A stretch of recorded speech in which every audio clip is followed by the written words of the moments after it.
Numa pequena cidade no interior, havia uma jovem chamada Maria Silva, que cresceu e se tornou uma mulher sábia.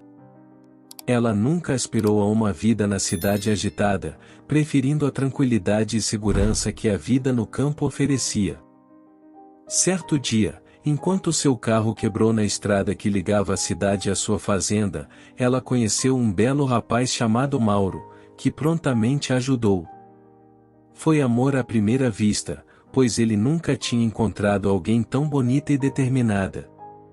Não perdeu a oportunidade e a convidou para sair. Em consonância com as tradições locais, eles se casaram em poucos meses e tiveram 2 filhas adoráveis, Maitê e Maia. Realizando um antigo sonho, Maria criou suas filhas na sua bela fazenda. Todos os dias, acompanhavam o nascer e o pôr do sol, aprendendo a cuidar dos animais e a lidar com pragas que ameaçavam as colheitas. No entanto, à medida que os anos passavam, as filhas começaram a reclamar da monotonia da vida no campo, desejando a agitação da cidade grande. Maria e Mauro sabiam que esse dia chegaria, quando a fazenda e a bela casa não seriam suficientes para as filhas. Maitê e Maia foram se preparando ao longo dos anos e ao atingirem a maioridade, partiram para a cidade grande em busca de novos horizontes. Com inteligência e determinação, ambas encontraram sucesso no mundo dos negócios.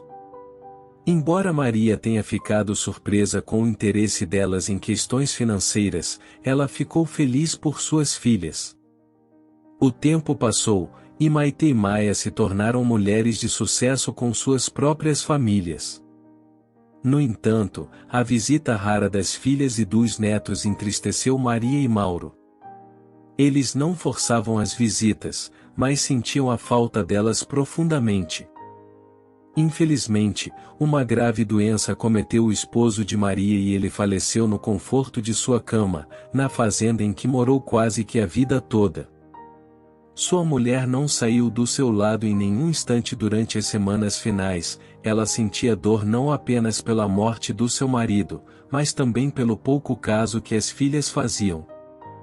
Elas ligavam ocasionalmente apenas para verificar se ele já havia falecido ou não, o que gerava uma grande tristeza na velha Maria. Elas compareceram ao funeral, mas não levaram seus filhos, afinal, por que levariam? Eles mal conheciam o próprio avô. Maria tentou se aproximar delas durante a cerimônia, para buscar até mesmo uma palavra de conforto mediante a grande tristeza pela qual ela estava passando. Mas as 2 filhas se mostraram frias e sem compaixão, indo embora logo depois do corpo ser enterrado e voltando somente para a leitura do testamento. Porém, elas sabiam que não iriam receber muita coisa, e não pelo fato de terem sido filhas ausentes, mas sim porque o pai delas não possuía grandes propriedades ou dinheiro, a maior parte estava com Maria, a mãe delas. As 2 voltaram para a cidade e Dona Maria ficou sozinha naquela grande casa da fazenda. Uma mulher de meia idade, que morava na região, ficou sabendo do falecimento de seu marido, e foi falar com a senhora, para saber se ela precisava de algo. Ao ver que Dona Maria já estava em um estado que precisava de ajuda, a mulher que era enfermeira ofereceu para cuidar dela algumas vezes na semana. Ajudar com a casa e monitorar a saúde dela. Ela aceitou, já que sabia que suas filhas não fariam nada disso. Elas se tornaram grandes amigas. A enfermeira, que se chamava Lúcia, vinha visitar Dona Maria 3 vezes por semana. Ela fazia a comida, acompanhada da senhora de idade, é claro, que nunca deixou de preparar seu próprio almoço e estava sempre ali dando dicas, também fazia os afazeres domésticos da casa e administrava suas medicações. Se suas filhas já não a visitavam antes, a partir do momento que Lúcia começou a tomar conta da senhora de idade, elas nunca mais apareceram pela região. Maria teve que se desfazer da maior parte de seus animais, deixando apenas os que conseguia tomar conta sozinha, não deixando essa tarefa para mais ninguém, a não ser ela, que sentia que toda vez que cuidava deles, ficava mais perto e lembrava de seu falecido marido, que amava essa parte da fazenda. Então, mesmo com sua saúde deteriorada, ela fazia de tudo para manter a propriedade rural em boas condições. Em um dia quente, Lúcia foi fazer uma de suas visitas à velha senhora, para garantir que estava tudo bem e dar os remédios que ela precisava tomar. No entanto, ao entrar na casa, Lúcia se surpreendeu ao encontrar Dona Maria sentada em sua poltrona de balanço, uma peça de mobília com várias décadas de história, cuja madeira desgastada contava inúmeras histórias do passado. Dona Maria folheava álbuns de fotos antigas e lágrimas silenciosas rolavam por seu rosto. Lúcia, a enfermeira que estava cuidando de Dona Maria, aproximou-se dela com gentileza e preocupação. Ela não queria interromper a introspecção da velha senhora, mas Lúcia sabia que o álbum de fotos que Dona Maria estava folheando era um tesouro de lembranças de sua vida e, embora não soubesse o motivo da tristeza de Maria naquele momento, estava disposta a oferecer apoio. Dona Maria querida, está tudo bem? Lúcia perguntou suavemente, enquanto se aproximava da cadeira de balanço. Maria olhou para Lúcia com olhos enevoados, mas um sorriso fraco iluminou seu rosto enrugado. Oh, Lúcia, querida, só estou olhando para o passado. Tantas lembranças maravilhosas, momentos que não voltarão mais. Lúcia sentou-se ao lado de Maria, gentilmente pegando o álbum de fotos antigo em seu colo. Ela compreendia que, para alguém como Dona Maria, essas fotografias eram mais do que apenas registros do passado, eram portais para momentos que haviam moldado a vida dela. Dona Maria, suas memórias são preciosas. Quer compartilhar alguma dessas lembranças comigo? Estou aqui para ouvir, ofereceu Lúcia com compreensão. Maria começou a compartilhar histórias, apontando para as fotos à medida que falava. Ela contou a Lúcia sobre sua juventude no campo, suas aventuras com amigos, seu casamento com um jovem brilhante que a conquistou com seu sorriso sincero e sua vida como mãe carinhosa de 2 filhas. Lúcia escutava atentamente, sabendo que as lembranças eram uma parte fundamental da vida de Dona Maria, uma conexão com o passado que a tornava quem era. Conforme Maria compartilhava suas histórias, Lúcia também entendia a fonte de sua tristeza. Eram lembranças de uma vida que ela havia vivido plenamente, mas que agora estava desaparecendo com o tempo. Maria estava ciente de que o relógio da vida estava avançando, e sua juventude, seus entes queridos e as alegrias do passado estavam se tornando mais distantes. Lúcia continuou a ouvir, oferecendo palavras de conforto e compartilhando algumas histórias de sua própria vida. Ela queria mostrar a Maria que o presente e o futuro ainda tinham beleza e significado, e que a vida continuava, apesar das memórias que se desvaneciam. Ao final da conversa, Maria secou suas lágrimas com gratidão e abraçou a mão de Lúcia. Obrigada, minha querida Lúcia. Às vezes, só precisamos lembrar o quanto as lembranças são importantes, e que ainda podemos criar novas histórias enquanto tivermos tempo. Lúcia sorriu calorosamente. Você tem toda a razão, e estarei aqui ao seu lado, ajudando a criar novas memórias enquanto cuidamos do presente. A partir desse momento, Maria e Lúcia compartilharam não apenas as histórias do passado, mas também criaram novas memórias juntas. Maria aprendeu a apreciar a importância de abraçar o presente, enquanto Lúcia valorizava as lições de vida e a sabedoria que vinham com a idade. Juntas, elas compartilharam um relacionamento especial que tornou os dias de Maria mais ricos e significativos, mesmo enquanto as lembranças do passado permaneciam vivas em sua mente e coração. Semanas se passaram, e uma tempestade violenta atingiu a região, causando danos significativos às plantações e à casa de Maria, destruindo uma parte do telhado. Maria ligou para Lúcia e a comunicou sobre o ocorrido. Ela estava sozinha e não sabia a quem recorrer. Lúcia perguntou se Maria havia entrado em contato com suas filhas. A idosa respondeu que elas estavam sempre ocupadas com trabalho e filhos. Maria não queria ser um incômodo. Essas palavras afetaram profundamente Lúcia. Ela estava preocupada com a condição da idosa e com a necessidade urgente de reparos na casa. Ela compartilhou sua preocupação com o marido e a filha, decidindo levar Maria para morar com eles na cidade, apesar da resistência inicial da idosa. No fundo, Maria sabia que essa era a única solução. Parecia que ela também intuía que jamais voltaria para sua amada fazenda. Ela se despediu de seus animais, dos velhos tempos e das vistas deslumbrantes que costumava contemplar com suas filhas, vendo o sol nascer e se pôr. Ao perguntar a Maria por que ela parecia tão triste, considerando que retornaria para sua fazenda depois de algumas semanas, a resposta da idosa foi profunda. Quando você alcançar a minha idade, entenderá que cada semana deve ser valorizada como se fosse um mês, e cada ano deve ser apreciado como se fosse uma década. Despeço-me dessa maneira porque sei que na minha idade, o tempo é escasso e deve ser apreciado. E esse dia triste chegou.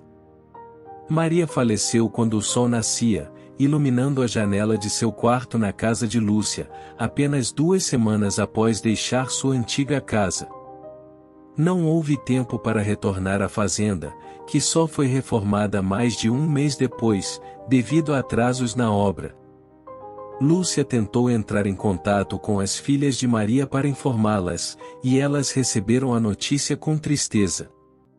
No entanto, quando Lúcia perguntou se alguma delas planejava comparecer ao funeral, uma delas respondeu com indiferença, sugerindo que não fazia diferença, já que a mãe não notaria sua ausência de qualquer maneira.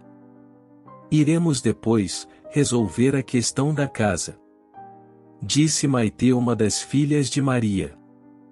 Antes de desligar a ligação, Lúcia desabafou, liberando tudo o que tinha guardado por meses em seu coração. Ela questionou como poderiam tratar a própria mãe daquela maneira, alguém que nunca tinha prejudicado ninguém, apenas demonstrado amor e carinho por elas. No entanto, a ligação se interrompeu antes de Lúcia ouvir qualquer resposta. Algumas semanas após esse incidente, a enfermeira estava em casa, ainda de luto, conversava com sua filha, quando ouviu a campainha correu para a porta. Lúcia já se preparava para um possível confronto com as 2 filhas desagradecidas de sua falecida amiga. Mas ao abrir a porta, ela se deparou com um homem alto vestindo um terno preto, alguém que ela nunca tinha visto antes em sua vida. Boa tarde, senhora Lúcia. Meu nome é Fernando, e estou aqui em nome da falecida senhora Maria, anunciou o misterioso homem. Lúcia o convidou a entrar e ofereceu-lhe uma xícara de café. Ela imaginou que ele pudesse ser um amigo da sua antiga empregadora, interessado em saber o que havia acontecido com a falecida. Contudo, Fernando se revelou como advogado da família e explicou que Lúcia e sua família haviam sido escolhidos para herdar a casa e o dinheiro que estava na conta da falecida. Apesar de Maria ter sido uma figura modesta, ela havia sido muito importante no setor agrícola e tinha acumulado uma quantia considerável de dinheiro. A notícia deixou Lúcia extasiada. Ela nunca tinha imaginado que Dona Maria tivesse sido tão influente em sua juventude, nem que seria beneficiária de uma parte de sua herança. Lúcia vinha enfrentando dificuldades financeiras desde que seu marido havia perdido o emprego e enxergou essa oportunidade como uma bênção para criar sua filha e proporcionar-lhe uma educação de qualidade. Ela ficou imensamente grata por esse gesto generoso da sua falecida empregadora, por quem sentia ainda mais apreço após esse ato. Além disso, o advogado entregou uma carta escrita por Maria, que deveria ser lida às suas filhas por Lúcia, como era o desejo da falecida senhora. No dia seguinte, um carro parou na estrada de terra em frente à casa de Lúcia, e ela logo identificou a confusão e os xingamentos que vinham de dentro do veículo.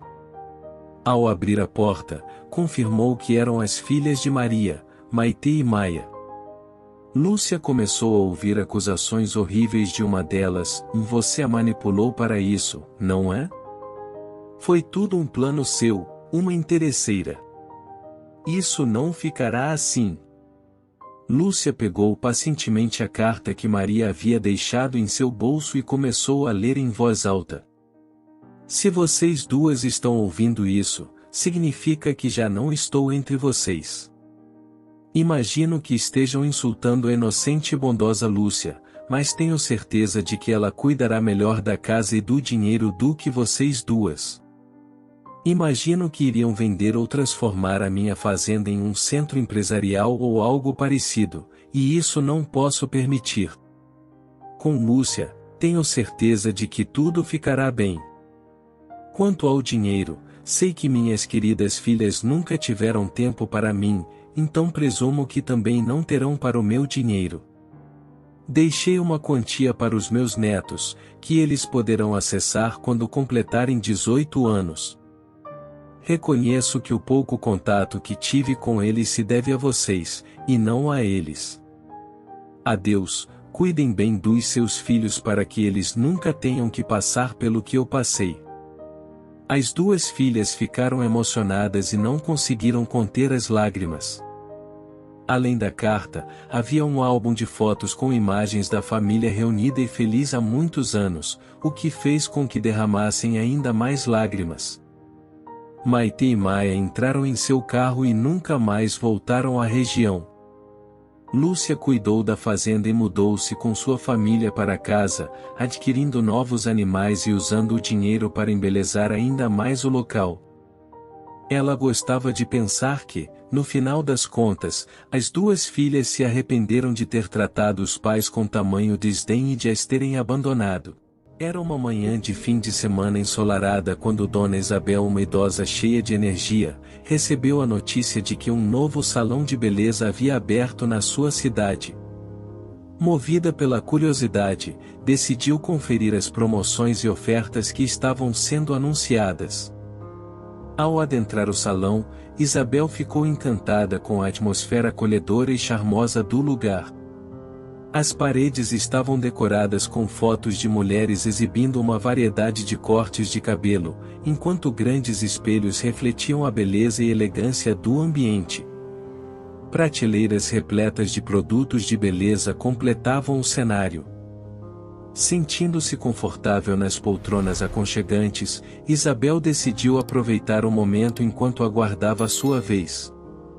Após alguns minutos, uma das cabeleireiras interrompeu seu trabalho e se aproximou da idosa. Com um sorriso gentil, ela perguntou: "Olá, senhora, como posso ajudá-la?" Isabel, com determinação, expressou seu desejo de cortar o cabelo. As mulheres presentes no salão trocaram olhares de surpresa ao ouvirem o pedido. Com serenidade, Isabel tomou assento na cadeira em frente ao espelho.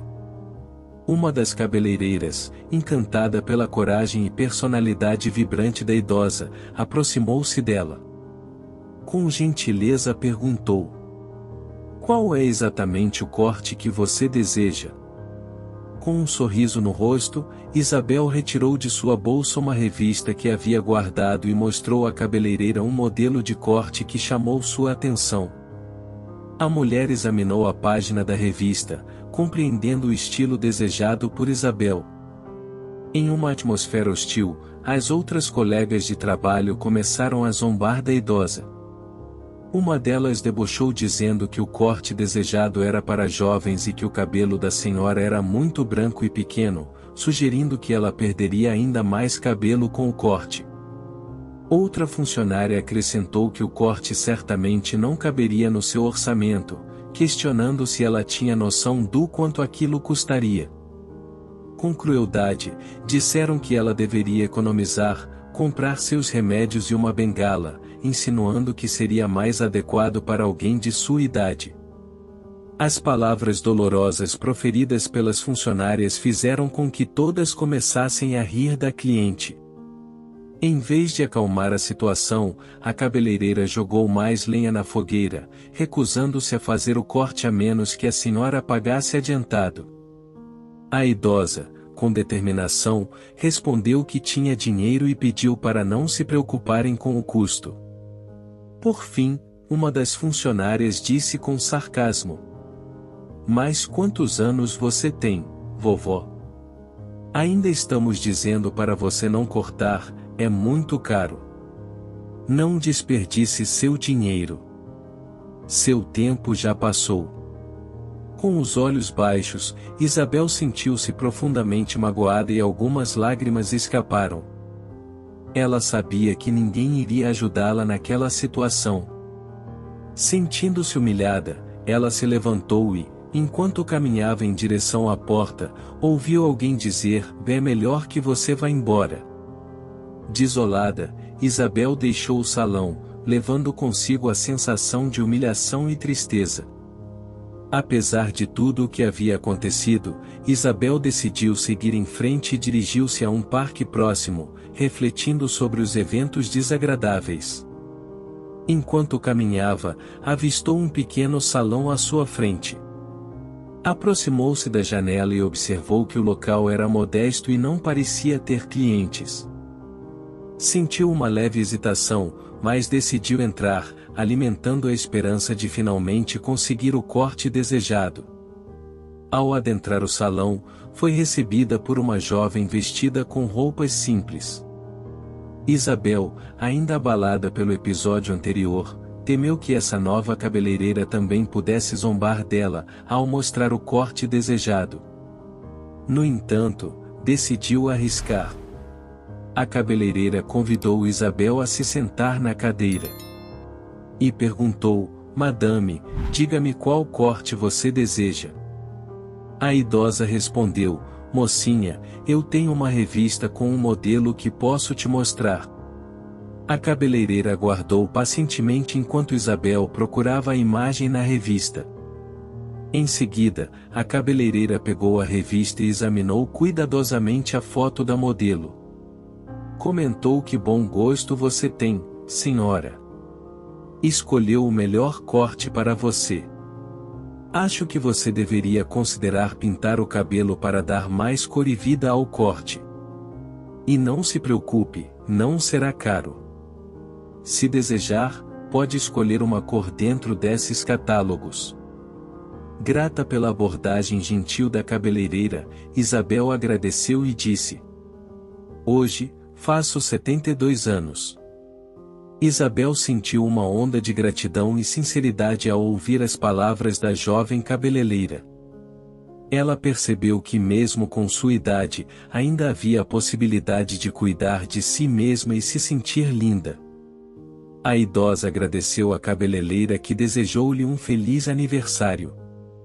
Curiosa, perguntou o nome da jovem, que respondeu: "Me chamo Marina." Com um sorriso no rosto, Marina começou a trabalhar, cortando os cabelos de Isabel com extrema delicadeza, como se estivesse cuidando de uma rosa preciosa. 2 horas se passaram até que o corte estivesse finalizado. Isabel se olhou no espelho e ficou maravilhada com o resultado. Ela estava linda e bem arrumada, sentindo-se renovada. Marina, demonstrando seu profissionalismo e atenção aos detalhes, ofereceu o serviço de manicure para completar o visual. A idosa aceitou prontamente, sentindo-se ainda mais feliz com o cuidado dedicado a ela. Ao finalizar o serviço, Isabel pagou, e expressou sua satisfação, dizendo: "A partir de agora, serei sua cliente Marina." Era um novo começo para Isabel, que reconheceu a importância de cuidar de si mesma e encontrou uma profissional dedicada que a ajudaria nessa jornada. Isabel admirava o trabalho bem feito e sentia-se perfeita. Aproveitando o calor do dia de verão, a tristeza que a havia consumido horas antes foi completamente substituída pela felicidade. Ela se sentia revitalizada, como se tivesse rejuvenescido. Sentou-se em um banco do parque e começou a refletir sobre a cabeleireira Marina.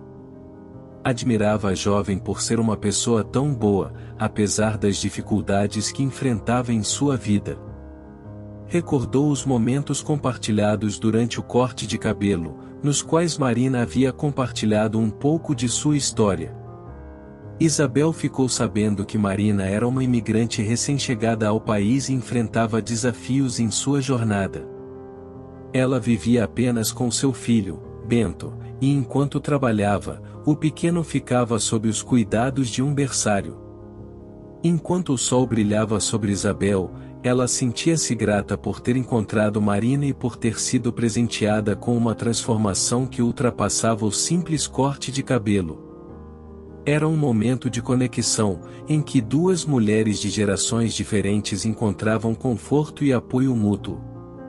Isabel refletia sobre a história de Marina, sentindo uma mistura de compreensão e compaixão. Ela percebeu que Marina trabalhava para outra pessoa e que o salário que recebia era apenas suficiente para cobrir as despesas básicas. A idosa ficou chocada ao saber que o filho de Marina estava doente e que eles passavam por dificuldades financeiras. A ponto de Marina até mesmo abrir mão de se alimentar adequadamente para comprar os medicamentos necessários. Ela perguntou sobre o marido de Marina. Ela explicou que ela e Carlos viveram juntos por 4 anos e tiveram um filho. No entanto, a convivência se tornou difícil quando Carlos foi trabalhar em outra cidade. Marina compartilhou com tristeza que Carlos tinha outra mulher e até mesmo outro filho com ela. Ele comprou uma casa para eles e sua mãe, sempre a tratou como uma empregada doméstica. Marina explicou que, diante dessa realidade, ela não conseguia mais suportar a situação e decidiu deixar tudo para trás, vindo para a nova cidade. Ela não disse nada à sua sogra, pois temia que seu filho fosse tirado dela. Marina chegou à cidade sem saber por onde começar, sem ter pais ou qualquer outra pessoa para ajudá-la. A única tia que cuidava dela, havia falecido quando Marina tinha apenas 15 anos. Ela então foi encaminhada para um centro para menores, onde recebeu aulas de cabeleireiro. Isabel sentiu uma profunda empatia pela história de vida de Marina. Ela entendeu a solidão e as dificuldades que Marina enfrentou ao longo de sua jornada. Isabel percebeu que seu encontro com Marina não foi por acaso. Havia uma conexão especial entre elas, e Isabel estava determinada a fazer o possível para ajudar Marina a construir uma nova vida para ela e seu filho. Depois de pensar na conversa que tiveram, a senhora caminhou em direção à sua casa. E de repente, um quarteirão antes de chegar, ela ouviu a voz de alguém atrás falando: "Professora Isabel." Se virou e observou uma bela mulher, caminhando em sua direção. A reconheceu imediatamente, era uma de suas alunas mais aplicadas e talentosas do salão. Seu nome era Vitória. Antigamente Isabel dava aulas de cabeleireiro, mas com o tempo parou. Estava aposentada. Isabel, claro que ficou encantada com a presença dela. As duas se abraçaram e festejaram, já que não se viam há anos. "Você está muito bonita", diz Isabel. "Obrigada, a senhora também, linda como sempre." "Você está morando na cidade? Quando você voltou?" "Faz um mês, professora, vou me casar." "Que bom, minha filha, fico muito feliz por você." "Vamos um momento na minha casa, vamos sentar e conversar. Vou fazer algo para comermos", diz Isabel. "Eu gostaria muito, professora, eu adoraria, mas não posso agora. Preciso ir até meu salão para ver como anda indo as coisas por lá." Vamos comigo, quero que conheça o meu salão. E de lá iremos em algum lugar comer. O que a senhora acha? Tudo bem, querida, vamos sim. Ao chegar no salão, Isabel percebeu que se tratava do mesmo lugar em que havia sido humilhada. E assim que os funcionários viram Vitória, a recepcionaram e foram muito gentis com Isabel. Mas eles não a reconheceram. Professora, esse é o meu salão, aqui tenho o meu próprio negócio e tudo graças aos conselhos que você me deu. E a seus ensinamentos. Porém Isabel não queria entrar. Filha, melhor eu ir embora. Isabel começou a chorar e Vitória disse: eu falei algo errado? Não, filha, só que você não pode confiar naquelas pessoas. Obrigada, querida, pelo convite, mas eu não quero ficar aqui. Espere, eu não entendo. O que aconteceu, professora? Assim, enquanto olhava para todos os funcionários que a ofenderam e na frente deles, a senhora começou a contar o que havia acontecido. E quando ouviram o ocorrido, todos abaixaram a cabeça.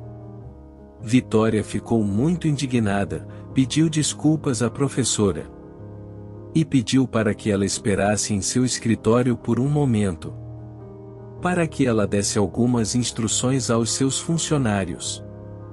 Quando a senhora fechou a porta, Vitória se virou para seus funcionários e com muita raiva disse a eles: estão todos demitidos.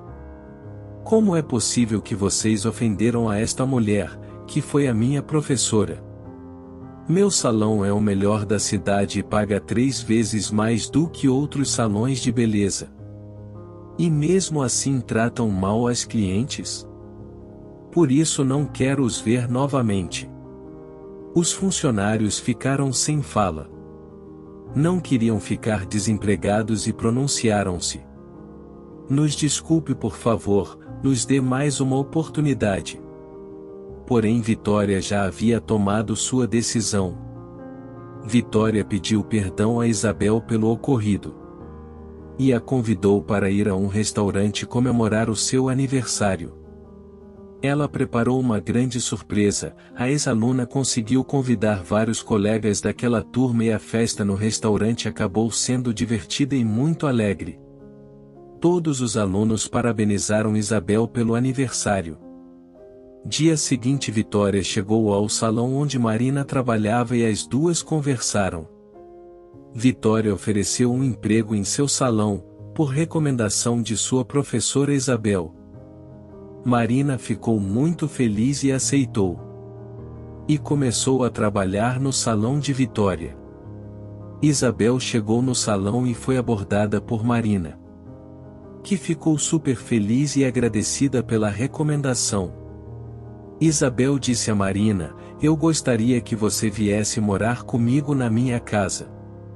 Ela é grande, e não me incomodaria nem um pouco sua companhia e a de seu filho. Eu já te tenho como uma filha. E não te cobrarei nada, e você não precisará cuidar de mim, eu ainda posso fazer isso sozinha. Você sabe que não tenho filhos, e no dia que eu não mais aqui estiver, minha casa será sua e do seu pequeno. Marina não podia acreditar. Isabel disse: sempre sonhei em ter uma filha como você. Talvez seja por isso que Deus te colocou no meu caminho. E a jovem disse em meio às lágrimas: eu nunca poderei te prestar tanta gentileza. Muito obrigada. E as duas se abraçaram. Hoje Dona Isabel visita o local, e é a cliente mais mimada. A senhora Edith, uma mulher idosa, enfrentava as adversidades da vida com uma determinação incomparável.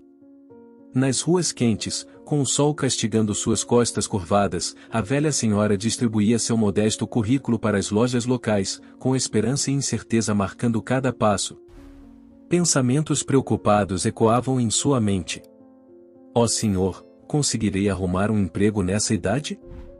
O peso da tristeza era avassalador, especialmente porque fazia apenas uma semana desde que sua filha e seu genro haviam morrido em um acidente trágico. Ela se sentia envolvida em uma névoa de luto, e seu coração ficava ainda mais pesado ao pensar em sua neta, a pequena Lara, de 10 anos, agora órfã. Como vou cuidar dela com minha aposentadoria que mal cobre minhas despesas básicas? Questionava-se a senhora Edith, as rugas em seu rosto contando histórias de dor e perseverança. Caminhando pelas ruas, exausta e desanimada, a velha senhora estava com fome e sede. Já fazia cerca de 5 horas desde que ela havia comido algo. Ela parou em frente a uma loja onde duas mulheres bem vestidas estavam conversando, e pegou sua garrafa de água para tentar enganar seu estômago. Foi então que ela ouviu as mulheres falando sobre uma vaga de emprego para empregada. Não sei mais o que fazer, Graciela, eu realmente preciso encontrar uma empregada. A minha última era uma idiota que tentou me roubar, você acredita? Disse uma das mulheres chamada Sônia, com uma expressão dura no rosto. O coração da velha senhora disparou imediatamente ao ouvir sobre a possibilidade de trabalho. Era uma luz tênue no fim do túnel de sua situação desesperadora. Com licença, não pude deixar de ouvir que vocês estão procurando uma empregada. Estou procurando um emprego agora e ficaria muito grata pela oportunidade, disse ela, se aproximando das duas mulheres com uma voz trêmula, mas determinada. Seus olhos úmidos de tristeza e esperança encontraram o olhar das senhoras, implorando por uma chance de aliviar suas dificuldades. Mas você é velha, disse Sônia rudemente. A senhora Edith certamente não estava esperando por essa resposta rude, mas decidiu tentar mais uma vez. Trabalhei como empregada doméstica por muito tempo, senhora. Tenho bastante experiência. Quando as duas mulheres olharam para a velha senhora, não queriam ver além de sua aparência enrugada. Mas então, sua amiga Graciela brincou. Pelo menos ela é velha demais para tentar te roubar, Sônia. Essas palavras, embora tenham machucado a pobre senhora idosa, fizeram Sônia reconsiderar. Bem, isso é verdade, eu acho. Podemos discutir então, disse ela. Sônia decidiu lhe dar uma chance. Ela seria contratada para trabalhar na mansão Belmonte, uma família conhecida por sua riqueza, mas também por sua atitude rígida. Mesmo assim, o destino havia enviado a senhora Edith em uma jornada imprevisível, onde agora ela via um lampejo de esperança.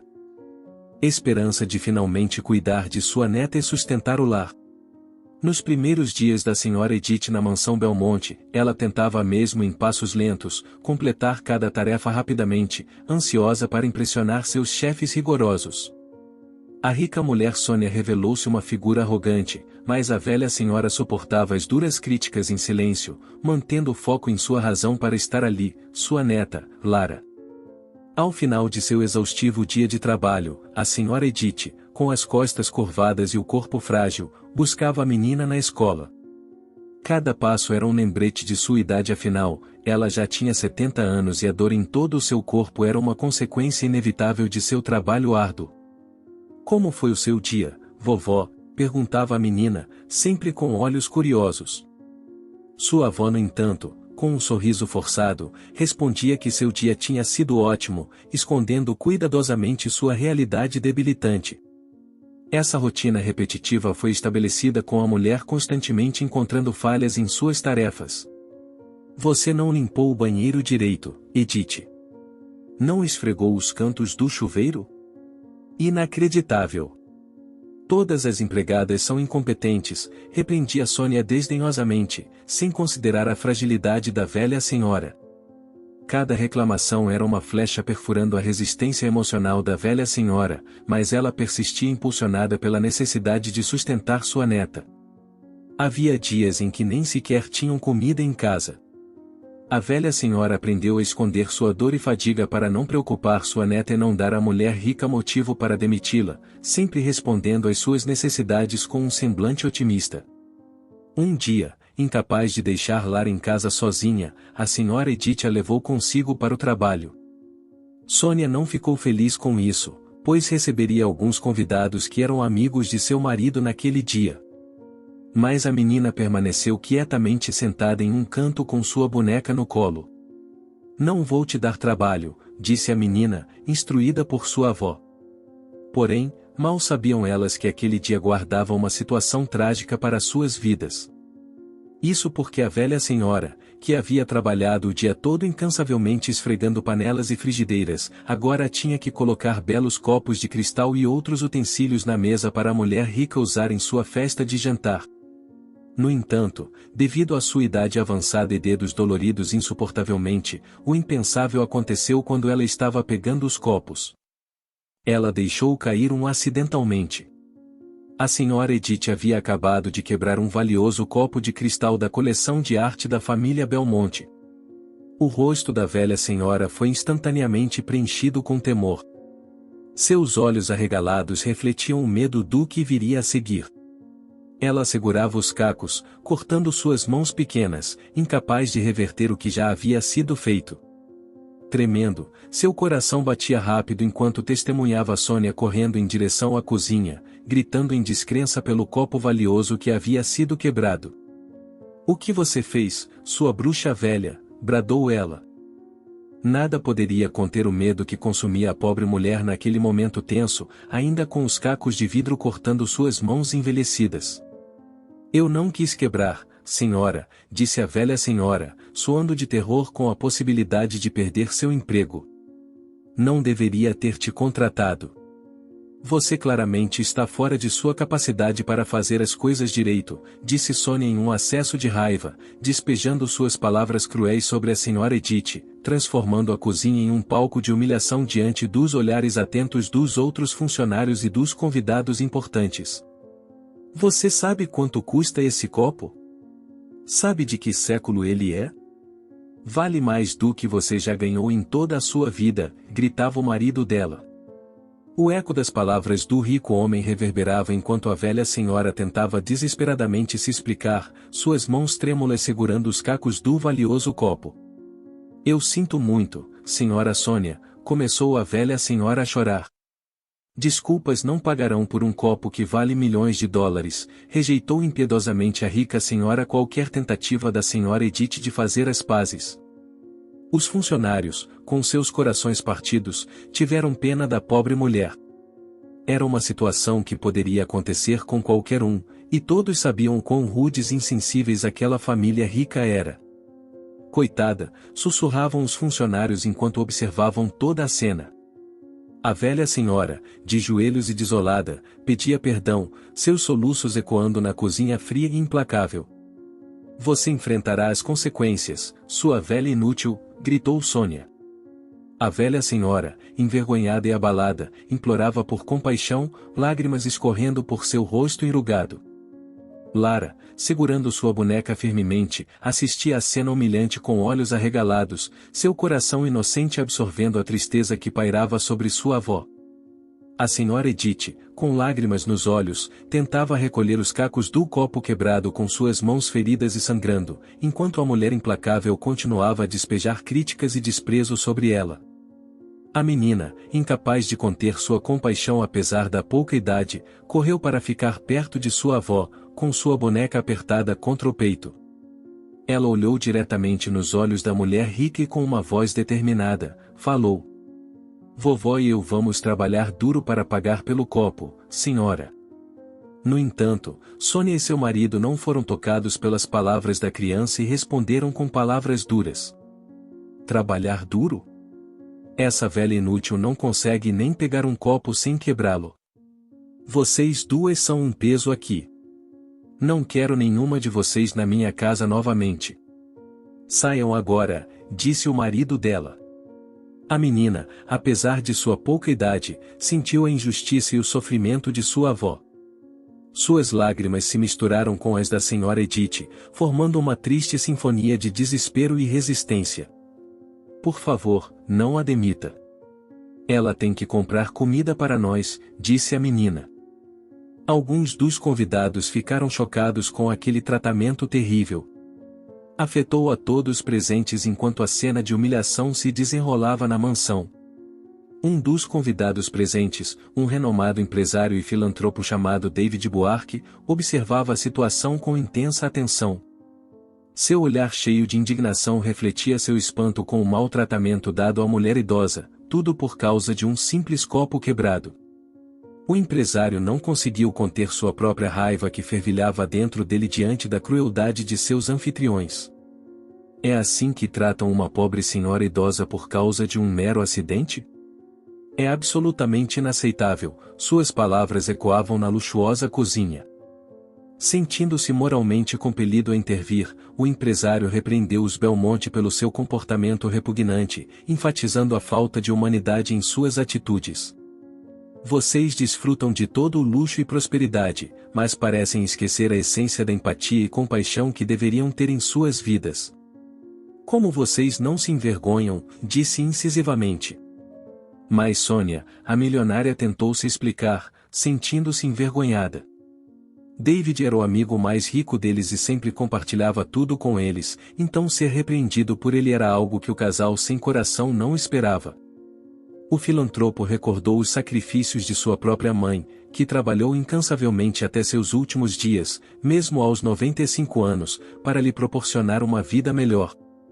Ele se tornou filho tardiamente na vida dela, e seu pai os abandonou, então ele cresceu vendo a mulher mais importante de sua vida praticamente se matar de tanto trabalhar.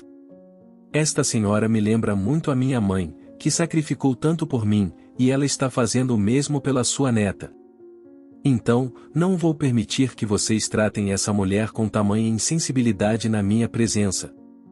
Mas, David, é um copo da nossa coleção mais preciosa, Sônia tentou argumentar, o que só piorou a situação. Pelo amor de Deus, Sônia, olhe ao seu redor. Um copo a menos nesta casa nem faz diferença, ele gritou. Seu discurso, marcado pela bondade e convicção, ressoou pela espaçosa cozinha, criando uma atmosfera de desaprovação entre os presentes. O casal, surpreso, tentou se desculpar, mas o empresário foi inflexível diante da falta de humanidade que havia testemunhado.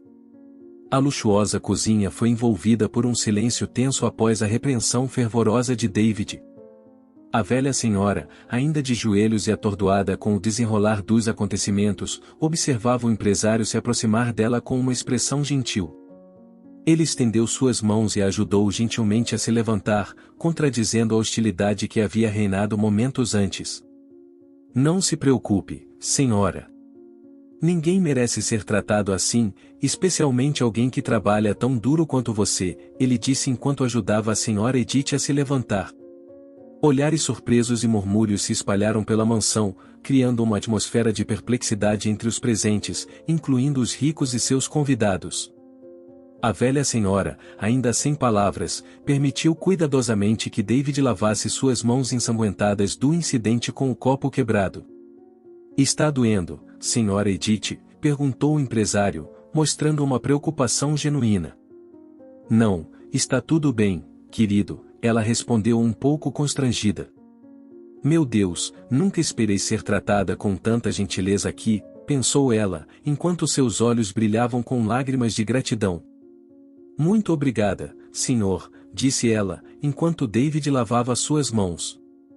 O empresário lançou olhares sérios ao casal, deixando claro que não estava feliz com a maneira como eles haviam agido. As expressões de Sônia e seu marido Robert oscilavam entre a vergonha e a indignação diante do desafio moral imposto pelo empresário. A senhora tem que pagar pelo copo, resmungou a mulher rica, ainda tentando manter uma postura de superioridade. Pagar pelo copo? Você está brincando? Você sabe muito bem que o que ela ganha não é suficiente para pagar isso. Vocês é que deveriam se envergonhar pelo maltratamento que deram à senhora Edith aqui, retrucou o homem, sua voz carregada de desdém pelas atitudes dos anfitriões.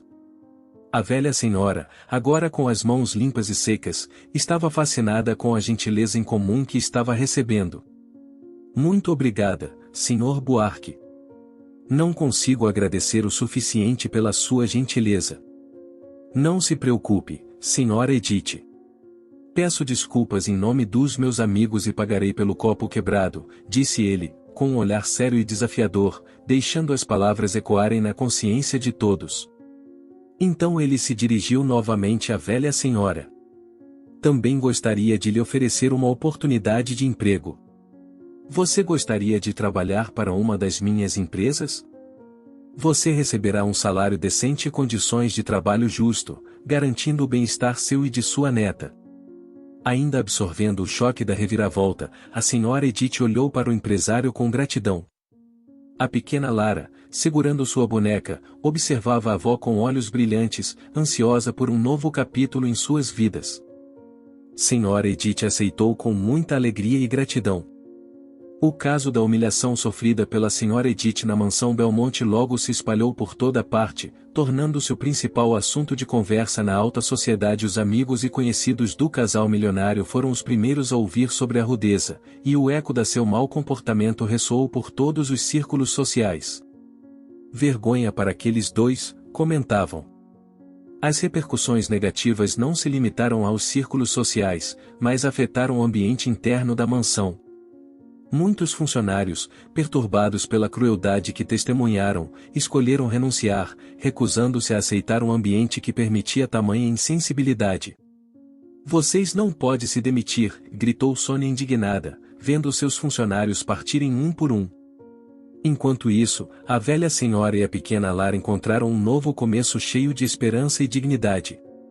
Isso porque o filantropo David, comovido pela história da velha senhora, aproximou-se delas não apenas como benfeitor, mas como um amigo dedicado. Ele viu na senhora a figura de sua própria mãe, a mulher trabalhadora que sempre foi seu porto seguro, mas que foi tirada dele antes que pudesse retribuir tudo o que ela fez por ele. Por esse motivo, o homem estava determinado a dar a elas tudo o que precisavam para reconstruir suas vidas, e o que ele teria dado à sua mãe, ele deu a elas. O empresário providenciou um lar confortável para as duas, onde puderam curar as feridas do passado e construir um futuro mais brilhante. Ele também garantiu que Lara recebesse a melhor educação, oferecendo oportunidades que anteriormente pareciam distantes demais. Logo, a velha senhora tornou-se a secretária pessoal do homem, um emprego que não era estressante e fez deles grandes amigos.